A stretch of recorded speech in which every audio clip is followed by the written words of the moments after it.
की, भारत माता की, भारत माता की।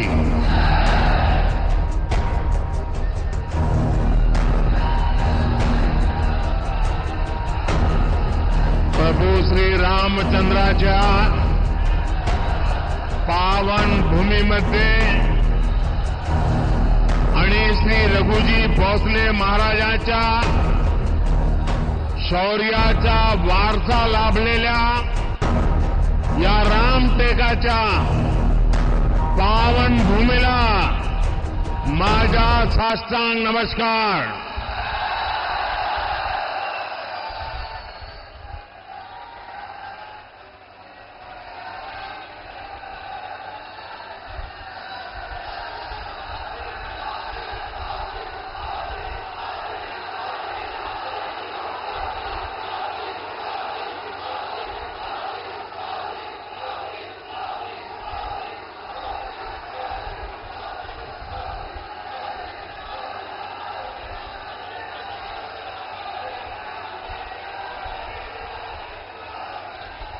क्या वो छोटी बालिका राम बन के आई है क्या?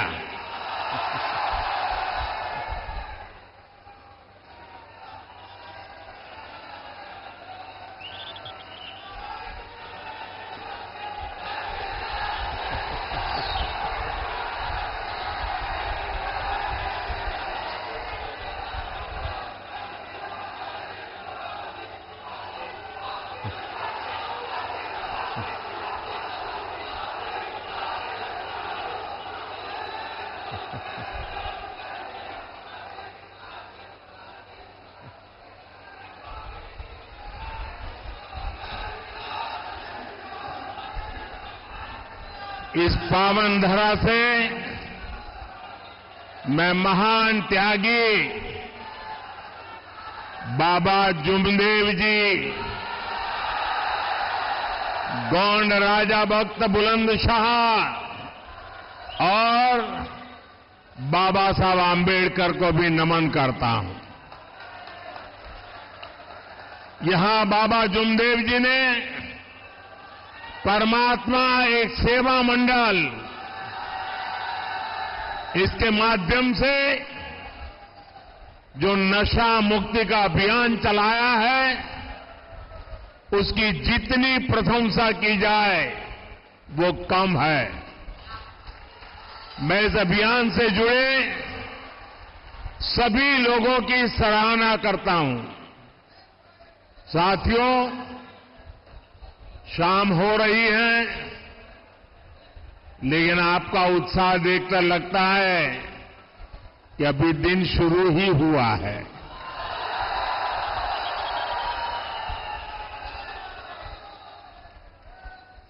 ये आपका उत्साह उमंग को एक बार फिर अपनी जरा मोबाइल की फ्लैश लाइट कीजिए। सबके सब। मैं फिर पूछता हूं, आपको लाइट क्यों की? ये आपकी फ्लैश लाइट से आपके आशीर्वाद सीधे सीधे यहां पहुंच रहे हैं।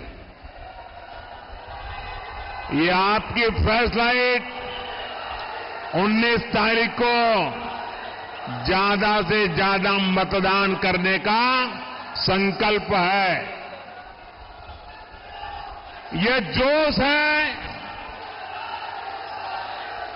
जो संदेश दे रहा है। फिर एक बार, फिर एक बार, फिर एक बार 4 जून, 4 जून, 4 जून। भाई और बहनों, 19 अप्रैल को आपको सिर्फ एक सांसद नहीं चुनना है, आपको अगले 1000 साल के भारत की नींव मजबूत करने के लिए मतदान करना है। आपको विकसित भारत के संकल्प के लिए मतदान करना है। साथियों, आजकल ये टीवी वाले, मीडिया वाले चुनाव को लेकर लगातार सर्वे दिखा रहे हैं।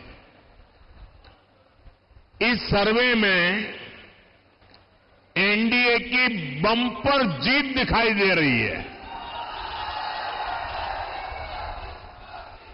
लेकिन मैं आज मीडिया वालों की मदद करना चाहता हूं। ये सर्वे के पीछे ये मीडिया वाले इतना खर्चा क्यों करते हो भाई? इनको पैसा बचाने का एक फॉर्मूला आज मैं देना चाहता हूं। जब मोदी को गालियां बढ़ जाएं तो रुझान समझ जाइए, फिर एक बार जब ये लोग मेरे स्वर्गीय पिताजी या माताजी को गाली देने लगे तो समझ जाइए, फिर एक बार जब ईवीएम पर सवाल उठने लगे तो रुझान समझ जाइए, फिर एक बार। साथियों, आजकल ये इंडी गठबंधन वाले और उनके लोग ये झूठ भी फैला रहे हैं कि मोदी तीसरी बार सरकार में आया तो लोकतंत्र और संविधान खतरे में पड़ जाएगा। अभी नितिन जी ने उसका बड़ा जम करके जवाब दिया है। मैं जब से राजनीति में आया हूं, ये कोई ऐसा चुनाव नहीं गया है जिसमें उन्होंने ये घिसी पीटी कथा न सुनाई हो। अटल जी की सरकार बनी तब भी ऐसे ही गीत गा रहे थे। इसका मतलब इनकी बैंकरप्सी इतनी है कि इनके पास कोई नया आइडिया भी नहीं है। इमरजेंसी के दौरान क्या लोकतंत्र खतरे में नहीं पड़ा था? पूरब से पश्चिम तक, उत्तर से दक्षिण तक अगर इन लोगों के परिवार का सरकार का एक प्रकार से कब्जा था, चारों तरफ वही नजर आ रहे थे, क्या उस समय लोकतंत्र खतरे में नहीं पड़ता था? एक गरीब का बेटा जैसे ही देश का प्रधानमंत्री बन गया, इन्हें लोकतंत्र और संविधान खतरे में दिखाई देने लगा। ये इंडी गठबंधन वाले कभी गरीब को आगे बढ़ते हुए नहीं देख सकते। अभी हमारे शिंदे जी कहावत बता रहे थे। मराठी में एक और कहावत है, काठी मारल्याने पाणी दुभंगत नाही। यानी पानी में जितनी लाठी मारी जाए, पानी में कभी भेद नहीं हो सकता है। गरीब के इस बेटे पर ये लोग चाहे जितना हमला करें, मोदी देश की जनता की सेवा के संकल्प से पीछे नहीं हटेगा। साथियों, ये इंडी गठबंधन वाले पूरी ताकत से देश के लोगों को बांटने में जुटे हैं। वो जानते हैं कि देश के लोग एकजुट हो गए तो इंडी गठबंधन वालों की राजनीति खत्म हो जाएगी। इसलिए मैं महाराष्ट्र के लोगों से कहूंगा, देशवासियों से कहूंगा, एकजुट होकर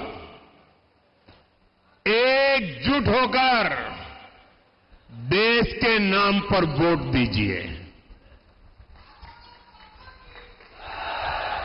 ये इंडी गठबंधन वाले ताकतवर हुए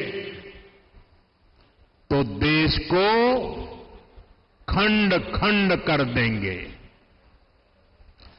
आज भी ये एक समाज को दूसरे समाज से लड़ाने में कोई कसर बाकी नहीं छोड़ रहे। आज भी ये भारत की संस्कृति को निशाना बनाना, उसका कोई मौका नहीं छोड़ते। हमारा ये रामटेक वो स्थान है जहां खुद प्रभु राम के पैर पड़े हैं।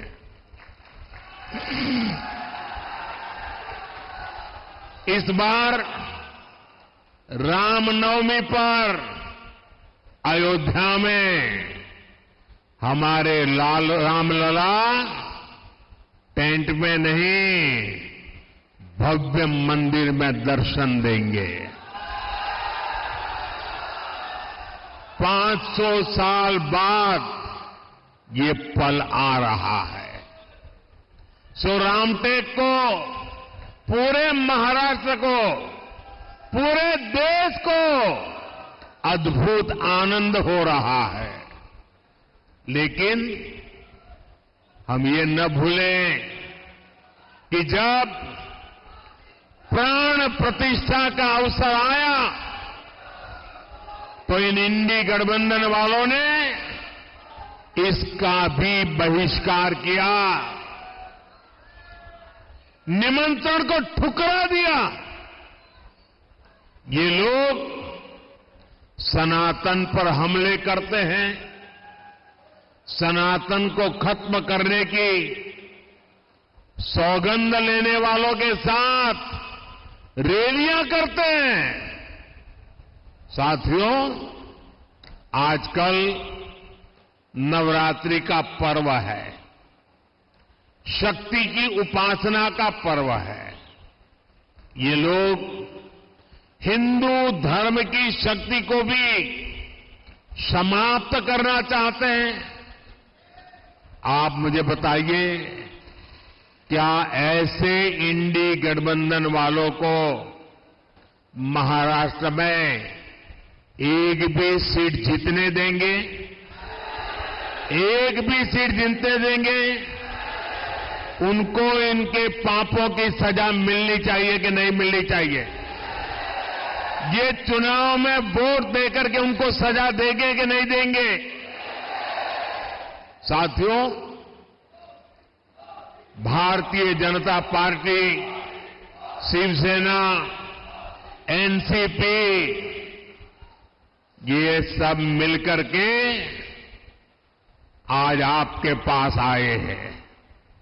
आपका एक एक वोट इनको जिताने के लिए तो है, लेकिन उनको सजा देने के लिए भी है। साथियों, आजादी के बाद से ही कांग्रेस ने साजिश के तहत एससी, एसटी, ओबीसी समाज को हर प्रकार से पीछे रखा। कांग्रेस ने बाबा साहब आंबेडकर की राजनीति को खत्म किया। कांग्रेस ने बाबा साहब को भारत रत्न से वंचित रखा। जब बीजेपी के समर्थन से केंद्र में सरकार बनी तो बाबा साहब को भारत रत्न दिया गया। जब 2014 में एनडीए सरकार बनी तो एक दलित मां के बेटे भारत के राष्ट्रपति बने। जब 2019 में फिर एनडीए सरकार बनी तो एक आदिवासी मां की बेटी पहली बार देश की पहली नागरिक राष्ट्रपति बनी। एनडीए सरकार में हमने रिकॉर्ड संख्या में ओबीसी समाज से मंत्री बनाए। साथियों, ये एनडीए सरकार है जिसने ओबीसी कमीशन को संवैधानिक दर्जा दिया। ये एनडीए सरकार है जिसने मेडिकल की पढ़ाई में ओबीसी के लिए आरक्षण तय किया। एनडीए सरकार थी जिसने अलग आदिवासी मंत्रालय बनाया। 10 वर्षों में आदिवासी कल्याण का बजट 5 गुना बढ़ा है। एनडीए सरकार की नीतियों के कारण ही स्कूल कॉलेज में एससी, एसटी, ओबीसी युवाओं का नामांकन बहुत अधिक बढ़ा है। भाइयों और बहनों, सबका साथ, सबका विकास का हमारा ये मंत्र संविधान की सच्ची भावना है। लेकिन परिवारवादी पार्टियों ने हमेशा संविधान की इस भावना का अपमान किया। सामाजिक न्याय का झूठ बोलकर ये लोग सिर्फ अपने ही परिवार को आगे बढ़ाते रहे। इन लोगों के राज में दशकों तक एससी, एसटी, ओबीसी परिवार मूल सुविधाओं से वंचित थे। गरीब को सुविधाओं देने का काम, उसकी चिंता कम करने का काम ये गरीब मां के बेटे मोदी ने किया है।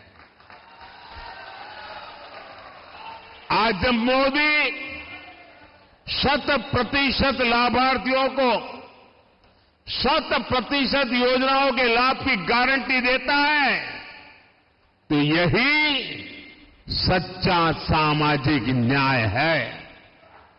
यही सच्चा सेक्युलरिज्म होता है, क्योंकि उसमें भेदभाव की कोई संभावना ही नहीं बचती। उसमें जो हकदार है वो छूट नहीं जाता। 100% लोगों को उसका हक का जो लाभ है उसे पहुंचता है, और उसके कारण भ्रष्टाचार की दुकान भी बंद हो जाती है। गरीब को पक्के घर देने की गारंटी हो, मुफ्त राशन देने की बात हो, मुफ्त इलाज की बात हो, टॉयलेट, बिजली, पानी, गैस कनेक्शन की गारंटी हो, मोदी की इन गारंटियों के बहुत बड़े लाभार्थी एससी, एसटी, ओबीसी परिवार ही है। जिन आदिवासी बाहुल्य जिलों को पहले पिछड़ा मानकर छोड़ दिया गया था, 10 वर्षों में वहां विकास की नई आशा जगी है। इसका परिणाम यह है कि 25 करोड़ देशवासी गरीबी से बाहर निकले हैं। इसमें आकांक्षी जिलों ने, एस्पिरेशनल डिस्ट्रिक्ट ने बेहतरीन प्रदर्शन किया है। इसलिए मैं कहता हूं कि जब नीयत सही तो नतीजे भी सही। भाइयों और बहनों, ये कांग्रेस है जिसने एक देश, एक संविधान लागू नहीं होने दिया। ये आज संविधान के नाम पर झूठ फैलाने वाले लोग, मैं उनको सवाल पूछता हूं, अगर आपके लिए संविधान इतनी अहमियत थी तो आपने बाबा साहब आंबेडकर के संविधान को पूरे हिंदुस्तान में लागू करने की हिम्मत क्यों नहीं दिखाई? 70-75 साल तक बाबा साहब आंबेडकर का संविधान पूरे हिंदुस्तान में लागू नहीं हुआ था। कौन जिम्मेवार है? कौन जिम्मेवार है? कौन जिम्मेवार है? ये मोदी है, जिसने कश्मीर से कन्याकुमारी बाबा साहब आंबेडकर के संविधान को लागू करके दिखाया। कांग्रेस ने जम्मू कश्मीर में अलगाव और आतंक को हवा देने वाला आर्टिकल 370 बनाए रखा। जम्मू कश्मीर का संविधान अलग था, हम सबका संविधान अलग था। 370 की एक दीवार खड़ी कर दी गई थी और मोदी ने जब कहा 370 हटानी है तो कहते थे आग लग जाएगी। कहीं आग लगी भाई? आग लगी क्या? 370 हटी कि नहीं हटी? कश्मीर में संविधान लागू हुआ कि नहीं हुआ? बाबा साहब आंबेडकर की आत्मा जहां होगी, आज मोदी को और हम सबको आशीर्वाद देती होगी। लेकिन मोदी ने जब आर्टिकल 370 हटाया तो कांग्रेस के अध्यक्ष क्या कहते हैं? सुना है आपने? कांग्रेस के अध्यक्ष कहते हैं कि मोदी जहां जाते हैं वहां 370 बोलते हैं। अरे भाई, इसका 370 का राजस्थान में क्या लेना देना, आंध्र में क्या लेना देना? ये 370 हटाने से देश को फायदा क्या हुआ? क्या ऐसी भाषा कभी हम सुन सकते हैं क्या? ये भी कांग्रेस की दलित, आदिवासी, महिला विरोधी और वोट बैंक की राजनीति का जीता जागता प्रमाण है। मैं आपको समझाता हूं, आर्टिकल 370 हटने से जम्मू कश्मीर में इन सभी वर्गों को पहली बार संवैधानिक अधिकार मिला है। वहां मेरे एससी, एसटी भाई बहनों को आरक्षण नहीं था। वहां पर हमारे वाल्मीकि समाज, दलित समाज के लोगों को नागरिक के नाते जो हक मिलने चाहिए ना, वो भी प्राप्त नहीं थे। आजादी के इतने सालों बाद भी ये कांग्रेस और इंडी गठबंधन को जब मैं कहता हूं तो चुभने लगता है। आपने हिंदुस्तान के मुकुट को, वहां के लोगों को, वहां की महिलाओं को उनके अधिकारों से वंचित रखा था। बाबा साहब आंबेडकर ने एससी, एसटी, ओबीसी, महिला, उनको जो अधिकार दिए वो जम्मू कश्मीर के लोगों को नहीं थे। और आप संविधान के नाम पर देश को मूर्ख बनाने की कोशिश कर रहे हो।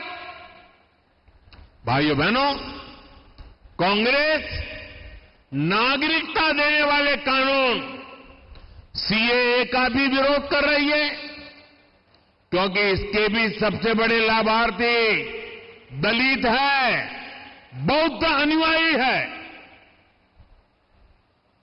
अगाड़ी वाले कितना भी विरोध कर लें, सीएए के तहत हर हकदार को नागरिकता मिलकर रहेगी और ये मोदी की गारंटी है। भाई और बहनों, ये जो अगाड़ी है, ये जो इंडी गठबंधन है, ये विरासत और विकास दोनों के घोर विरोधी है। घोसी खुर्द बांध परियोजना को कांग्रेस ने दशकों तक लटकाया। इससे किसानों को कितनी मुश्किलें हुई। जब आपने एनडीए की महायुति की सरकार बनाई, तब इस पर तेजी से काम शुरू हुआ। इससे गोंदिया, भंडारा, चंद्रपुर और नागपुर जिलों के लाखों किसानों को लाभ हुआ। यहां पीने के पानी और सिंचाई के पानी के लिए एकनाथ जी, देवेंद्र जी और अजीत जी की टीम शानदार काम कर रही है, रात दिन काम कर रही है। हर घर नल से जल पहुंचे, मोदी की इस गारंटी को पूरा करने में ये मेरे साथी दिन रात जुटे हुए हैं।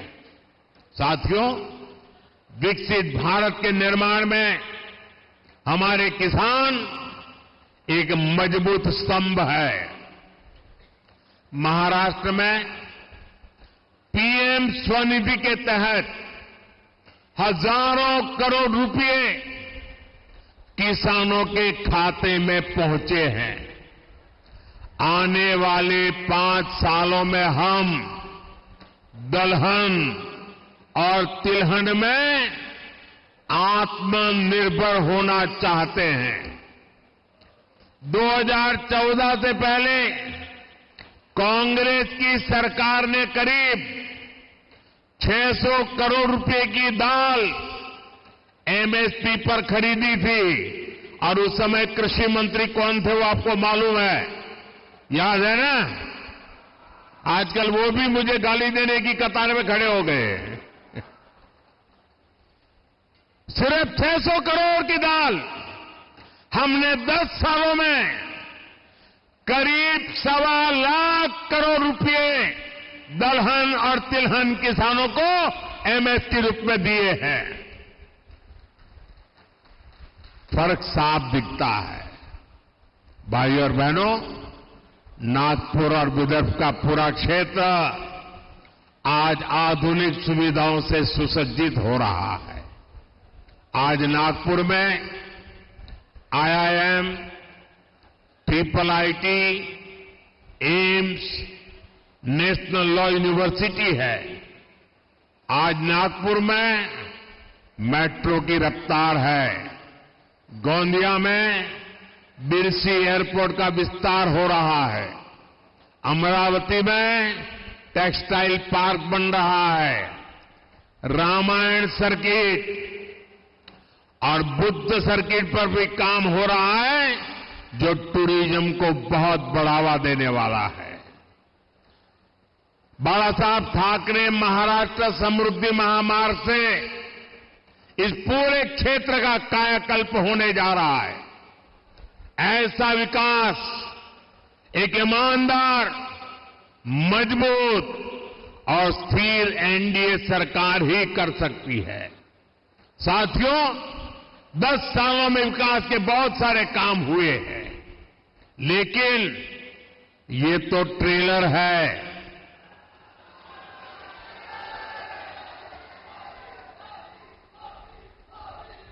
आजकल बड़ी बड़ी होटल में कोई खाना खाने जाता है ना, तो शुरू में थाली आने से पहले एपेटाइजर आता है। बड़ी चटाकेदार वानगियां आती हैं। कभी कभी लगता है यार इसी से तो पेट भर गया, लेकिन आपको मालूम है वो एपेटाइजर होता है, थाली आनी बाकी है। ये 10 साल में मैंने जो काम किया है ना, वो तो एपेटाइजर है, अभी तो थाली आनी बाकी है। आने वाले 5 साल में हमें देश को, महाराष्ट्र को बहुत आगे ले जाना है और इसके लिए मेरे साथियों, मैं आपको गारंटी देता हूं, आपका सपना ये मोदी का संकल्प है। मैं आपको गारंटी देता हूं, हर पल देश के नाम, हर पल आपके नाम, 24/7 फॉर 2047।